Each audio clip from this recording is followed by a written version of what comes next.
కారం రంగు రుచితో ఉంటుంది. ఆచి మిరపపొడి అదరగొట్టే కారం రంగు రుచి. లిక్కర్ సిండికేట్ నిర్వాహకుల నుంచి తుంగతుర్తి ఎమ్మెల్యే మందుల సామేల్ మామూళ్లు వసూలు చేస్తున్నారనేలా ఓ వీడియో సోషల్ మీడియాలో వైరల్ అవుతోంది. ఆ వీడియోలో ఎమ్మెల్యే కనిపించడం లేదు, కానీ ఎమ్మెల్యే ఇంట్లో రికార్డ్ చేసిన వీడియో అది. ఎన్నికల్లో కోట్లు ఖర్చు పెట్టా, మళ్లీ ఎన్నికల్లో పోటీ చేస్తానో లేదో తెలియదు. ప్రతి రోజు ₹1,00,000 ఖర్చు అవుతోంది. ప్రభుత్వం ఇచ్చే జీతం సరిపోవడం లేదు. ఒక్కో రోజు కారులో డీజిల్ పోయడానికి కూడా డబ్బులు ఉండట్లేదనేలా ఆ వీడియోలో వాయిస్ ఉంది. సహకరిస్తే ఓకే, మాట వినకపోతే సంగతి చూస్తా అంటూ అందులో ఆడియో ఉంది. ఇది మందుల సామేల్ ఆడియో అనే ప్రచారం కూడా జరుగుతోంది. మర్యాద వాళ్ళకు తెలిసేదేమో మంచిగా ఆడుతుంటాం.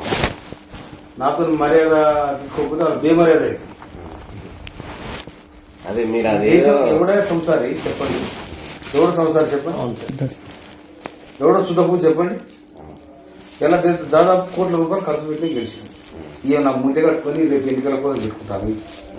నేను బయటకు వెళ్తే రోజు ₹1,00,000 మళ్ళీ ఇంటికి వచ్చాక డీజిల్ ఉంటాయి పైసలు.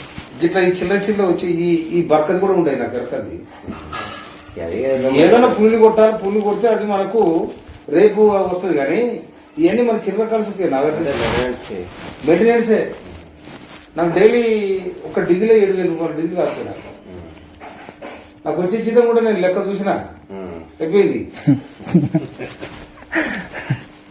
ఎవడుండడు. నేను మొన్న 50,000 కట్ట తీసుకొని పోయినా, ఇంటికి వచ్చారు 5,000 లేవు. నా ఆఖరి 2,000 నా జైలు వెళ్తే గడపచ్చి 2,000. అయితే ఈ ఆడియోపై మందుల సామేల్ కూడా స్పందించారు. తనపై వస్తున్న ఆరోపణల్ని ఖండించారు ఎమ్మెల్యే మందుల సామేల్. చిల్లర దందాలకి పాల్పడే వ్యక్తిని తాను కాదన్నారు. తనపై కొందరు కుట్రలు చేశారని ఆరోపించారు. వీడియో తీసిన వ్యక్తిపై చర్యలు తీసుకోవాలంటూ ఫిర్యాదు కూడా చేశారు మందుల సామేల్. నా ఇంట్లో తిని నా ఇంట్లో ఈ సంగతి పోతే ఇంతకంటే ద్రోహం ఏముంటుంది?